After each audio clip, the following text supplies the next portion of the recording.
Hi, and welcome to Under the Rock Valentine's Day edition. My name is Ryan McCauley. And I'm Olivia Lorenzo. How old do you think the school is? I don't know, maybe 60 years? That's right, but I still love you. Okay, well then, again, let's watch another video on the 60th birthday of GRHS by Ashley Robinson and Juliet DeMaria. As of January 1st, 2016, the district of Glen Rock High School will be in its 60th year of existence. Ashley Robinson and Juliet DeMaria will be honoring this achievement today by asking alumni to reminisce on their experiences here and how they have noticed the school to change over the years. First, we will be talking to Miss Chella, who graduated in 1972, about what it was like when she went to the high school. My experience at Glen Rock, I graduated from Glen Rock High School in 1972, and this is actually my yearbook from that year. I worked on the yearbook then, and I'm advisor to the yearbook now. I had a great experience growing up in Glen Rock and attending Glen Rock schools, went to Hamilton School and the junior high and the high school, and today I think it's equally as wonderful. As far as changes go, as much as things have changed, they've stayed the same. It still is, I feel, a warm, friendly atmosphere, and I don't think the student body really has changed. I don't think the culture of Glen Rock has changed that much. Differences, obviously we have a fabulous new art space. I was an art student here at the high school. We had a fabulous program then. I believe we do as well now. So as much as things have changed, I think that they've really stayed the same. In contrast to Ms. Chella, Mr. Escalante graduated in 2009, and now you will hear him talk about his experience at Glen Rock High School. My experience at Glen Rock High School was a really positive one. I was very fortunate. A lot of the teachers I had are even still here today, and I teach with them, and I still have positive relationships. I had nothing but a positive experience at my time here when I was in Glen Rock. Some of the changes I've noticed since I graduated Glen Rock High School in 2009, and there's been obviously the big renovation of the whole school, so basically the whole science wing, which I guess is considered the freshman hallway now, was not there. We used to take my media arts class senior year in a trailer, actually, like outside of the sports lobby. You'd actually have to go out. Also, probably the most obvious is the schedule change, which as a teacher I love, but I'm sure as a student I would have loved it as well. But we had the standard 9-period day when I was here, same schedule every day. But I think this schedule is a lot better for the teachers and the students. And yeah, other than that, a lot of the teachers, some of the teachers have changed, but a lot are still here. And I work with some of the teachers that I had, and but yeah, that's pretty much the major changes that I've seen in the school since I graduated. Over the years, Glen Rock High School has changed. Whether it's a change in architecture or a new teacher, the atmosphere of the school hasn't changed. It still has that positive and warm, friendly feeling that we all know and love.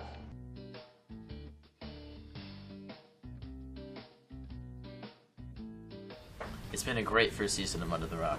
Yeah, I like spending time with you. Noise! Okay, let's watch this video by Lauren Hanfield and Alex Hay about how broadcast media started.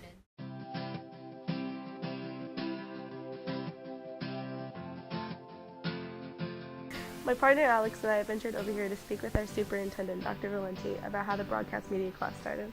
I assumed the position of superintendent here, coming from a high school where I had a broadcast journalism program in effect with a full TV studio with industry standard equipment. And I was aware of the popularity of the course among young people in high school and pitched the idea to our principal, who was interested in this. We didn't own all of the materials. There were purchases that had to be made, and they were budgeted for, and the rudimentary purchases that were made were purchased, and the tools are in place to get the program off the ground.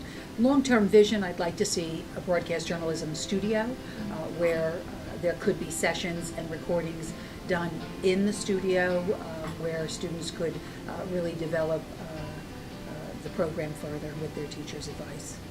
Our next stop is Mr. Croft, how he felt about the class. What I've seen so far, I'm pretty impressed with. It's a lot of effort, takes a lot of work to put together, just a short 2 or 3 minute segment. And I think what you guys are able to do with the live broadcast on the set in front of the green screen is pretty cool. It's pretty impressive. But really, it's the different segments, the video segments that you guys do that I think have turned out the best. Our last and final trip was to our awesome teacher, Miss Siegel. The class has gone really well. You can see from our first episodes, as compared to our last episode, have really improved.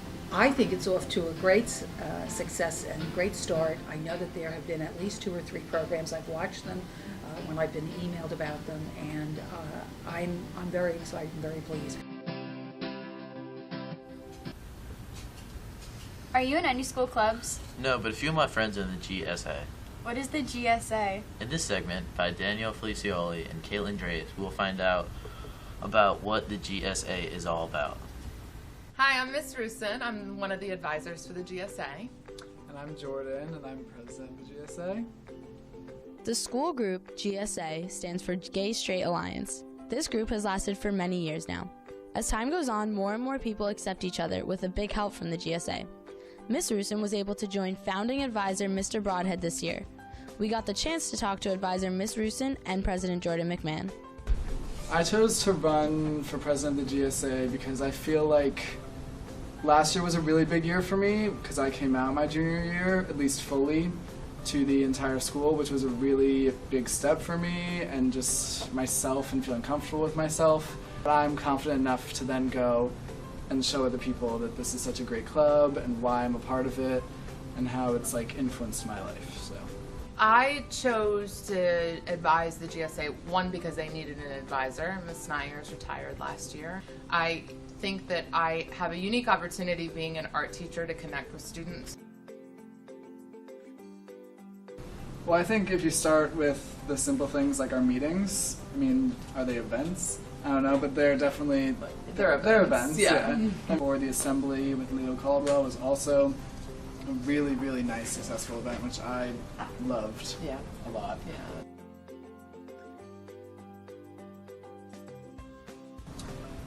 The middle school assembly, I think, is a really cool experience because it lets us high schoolers talk to middle schoolers and tell us about experience. I think it's a really good thing for the students. I think that's the whole idea, is to benefit the students through the club. I mean, we want to have a super accepting environment where you can also learn, I think, which is really important. I think with everything that happens in society in terms of bullying, especially when it comes to students who are struggling with LGBT issues, I think that it's really important to not feel alone. It's not one person who just takes over. I don't think that'd be really the right way to run a club like this. Right. I feel like it just makes more sense for it to have many people who are passionate about help out. GSA can continue to grow by really us just making it clear why we have the GSA. Because I think a lot of people are accepting in this school. I think a lot of people just don't necessarily involve themselves in the club. I think that all comes through awareness and education. So I think that the more aware we make people of our programs and our meetings and what our mission really is, and the more we educate people on why it's important to be involved, I think we're just going to see it grow even more. Thank you, Ms. Rusin and Jordan, for your time. Keep up the great work. Thanks. If you go on a date with a celebrity, who would it be? I'd rather go out on a date with you. I would go with Sarah Palin. Okay, in this question of the week by Julia Cancro, she asks students what celebrity they would go out with and where they would go. How will you spend your Valentine's Day? On a date, eating ice cream by yourself in shame? The majority of people will do the latter, but have you ever wished you could go out with your favorite celebrity? Julia Cancro came to Glen Rock High School to ask some people what celebrity they would want to spend their Valentine's Day with and where they would go. Who would I go with on a date on Valentine's Day? Can I say Troy Bolton? Yeah, Troy Bolton, but like Zac Efron. I'd probably go to like a concert or something. Maybe like the beach if it's nice. I don't know. If I had to choose one celebrity to go out with, I'd go out with Bernie Sanders because he's a cool old man, and I hope he wins because he'll be the first Jewish president. I would go to Wendy's because it's not very expensive, and I feel like he likes hamburgers. I would go on a date with like 2 people, Betty White and Tina Fey, at the same time. I'd probably go on a dinner cruise with them just because they're both so elegant and extravagant ladies that they need attention like that. I would probably go out with the Wildcats basketball team from High School Musical. I would go to East High cafeteria and sit with the basketball team at their table so I stick to the status quo and feel a part of the team. If I had to go out with a celebrity on Valentine's Day, I would go out with Dylan O'Brien and we would go to the mall someplace. I would go out with Leonardo DiCaprio and we would go to a model of the Titanic. I would go out with Zac Efron and we would watch High School Musical 3. I would go out with Selena Gomez and we would go to Francesca's. I would like to go out with Hannah Davis to the Bahamas. I'd probably go with Dylan O'Brien and we'd go get pizza somewhere. I would go out with Channing Tatum and we would go to the movies. I would go out with Gerard Butler and I would go on an African safari with him. I'd go out with Steve Urkel. I'd bring him to a dance floor and he can show us our moves. I would like to go out with Barack Obama and go to the White House. I would go out with John Stamos. And I would go to one of the big 3 fast food restaurants. Burger King, McDonald's, or Wendy's. Will you follow through with your plans? The chances are probably not, but enjoy your Valentine's Day. What couldn't you live without? I can live out with my hat. In this video by Stephanie Asher, she goes around asking people what they couldn't live without. Netflix, sweatpants, and a trustworthy pet are some of the bare necessities of modern life. Stephanie Asher went to Glen Rock High School to interview students about what they can't live without. I can't live without Janet, my sister. I can't live without my couch because it's my favorite piece of furniture in my house to sit on. I can't live without sweatpants. Phone. Delicious food. Can't live without air. Jessica.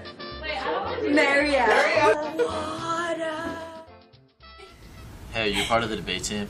No. Okay, well, then let's watch a video by Emily Penzick and Olivia Lorenzo about the debate team.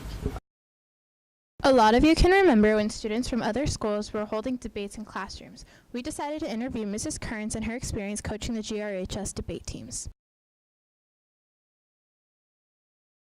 I thought it would be an interesting thing to do. The children and the students are very motivated. They have an awful lot of work to do. It's very, very intellectually stimulating.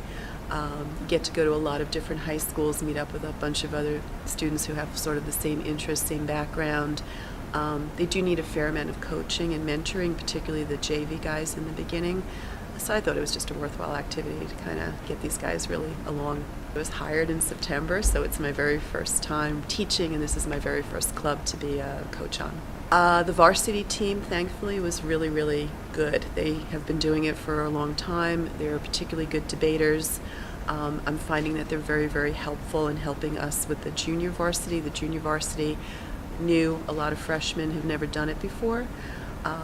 That's an interesting experience, taking them to the JV debates, because that's where they're learning. It's really just a year of learning, and I find that the varsity team is helping us out a great deal in getting those guys along. So it's one really experienced team and then one just junior bunch of novices who are just trying really hard to get up the learning curve. The varsity is just running along on their own. We just kind of take them to debates and they do their thing and they win. The JV team, they're getting more experienced. Now they're getting into their arguments and they're learning what they need to do at 2 or 3 JV debates. And just in that time frame, they've come such a long way. It's really pretty fast. You guys, like I said, they're very seasoned. They know how to speak. They're very confident. They've got their arguments down. I'm really very proud of them. They've had some really good coaching in the past. You can tell they know what to do. So I'm really hopeful. I think they're going to do very well.